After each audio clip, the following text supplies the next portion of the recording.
So, have you ever gotten really excited to learn something new, only to feel like you're just drowning in a sea of information? One minute you're all in, the next you're completely swamped.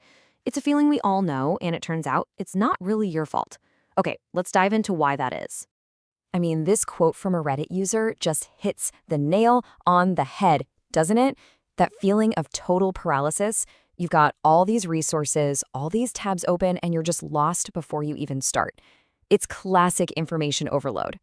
But here's the thing. What if the problem isn't you at all? What if it's the way you're trying to learn? There's a much smarter approach, one that's actually based on how our brains are wired, a way to handle that flood of information and actually make things stick. And that's exactly what we're going to break down. To really get to the solution, you've got to understand the problem first.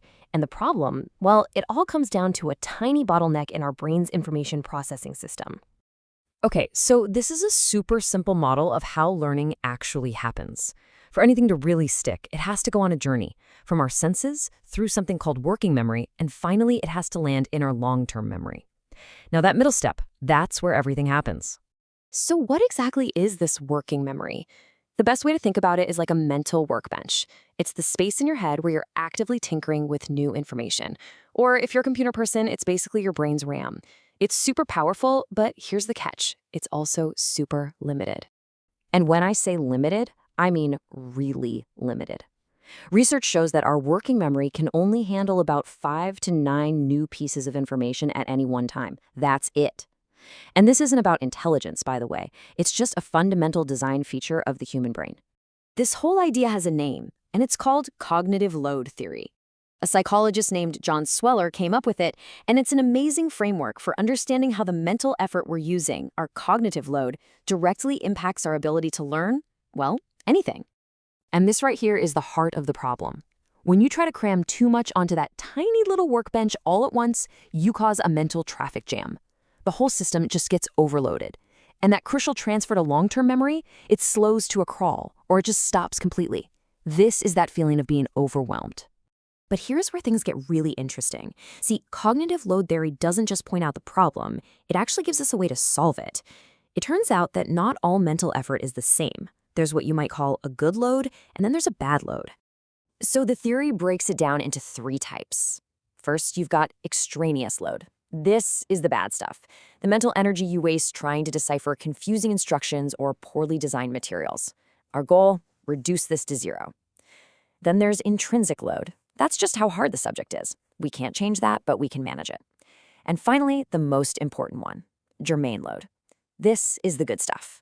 This is the effort your brain uses to actually build connections and store information. We want to maximize this one. So the game plan becomes pretty simple, right? We need to get strategic. We want to free up our brain's limited resources by cutting out all the junk, breaking down the complex stuff, and then focusing all our mental firepower on the deep processing that actually builds memories. Okay, so that's the science. But how do we actually do this stuff? Let's get practical and open up the playbook with some real evidence-based strategies you can start using right away. All right, the biggest, most important shift you can make is moving from passive review to what's called active recall. See, passive stuff like rereading your notes or highlighting text, it feels productive, right? Because the info looks familiar. But active recall is different. It's about forcing your brain to pull out the information without looking. It's harder for sure, but that's exactly why it works so well. Think of active recall like a workout for your memory. Every time you struggle a bit to pull a fact from the depths of your brain, you're literally strengthening the neural pathways to it. It's the difference between looking at a map versus actually having to navigate the streets yourself. One gives you a vague sense of familiarity. The other gives you real, usable knowledge. So how do you do it? It's really simple. First, just study the material however you normally would. Then, and this is the absolute key, put everything away. Close the book, minimize the window, hide your notes. Then, on a blank piece of paper or just out loud to yourself, explain everything you remember. When you're done, check your sources. And here's the magic. Every single gap, every mistake you made, that's pure gold. It's a perfect map of exactly what you need to focus on next. Now, active recall has a powerful sidekick: spaced repetition. This whole technique is built on a simple truth. Our brains forget stuff over time. We all know this. But by strategically reviewing information at the exact moment you're about to forget it, you basically hack that process. You send a powerful signal to your brain that says, hey, this is important, keep it. A schedule could look something like this. You learn something new on day 1. You review it a week later, then maybe 9 days after that, and so on. The gaps between reviews get longer and longer. Each time the review is quicker, but the memory becomes way, way stronger. And when you put these two together, you get a ridiculously powerful system. Active recall forces you to build the memory in the first place, and spaced repetition makes sure you never lose it. This is how you turn that fragile, flimsy knowledge into rock-solid, long-term memory that you can actually count on. And there are a bunch of other simple tricks to cut down on that bad extraneous load, like declutter your study materials. Seriously, get rid of the fluff. Break huge topics down into smaller, bite-sized chunks. Always try to connect new ideas to things you already understand. You can even engage 2 senses at once, like explaining a diagram out loud. Every little hack frees up a bit more of that precious mental bandwidth.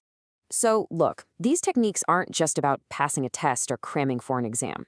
When you practice them, you're actually training your brain for a much bigger, more valuable skill, one that's becoming a bit of a superpower in our crazy, distracted world. And that brings us to this idea of deep work, which was made famous by the author Cal Newport. At its core, it's the ability to focus without any distractions on a really demanding task. Newport calls deep work a superpower, and he's not wrong. It's the skill that lets you master complicated things quickly and produce really high-quality work. And guess what? The exact same principles that help you manage cognitive load are the very foundation of deep work. So here's the big takeaway.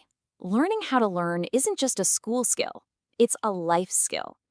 When you use these strategies, you're not just memorizing facts. You are literally building the mental muscle you need for intense focus and high-level thinking in absolutely any field. In the end, it all really boils down to this one question. We live in a world that is just overflowing with information, which means your focused attention is the most valuable thing you have. It's your most precious asset. So the question isn't just what are you learning, but how are you learning? How are you investing it?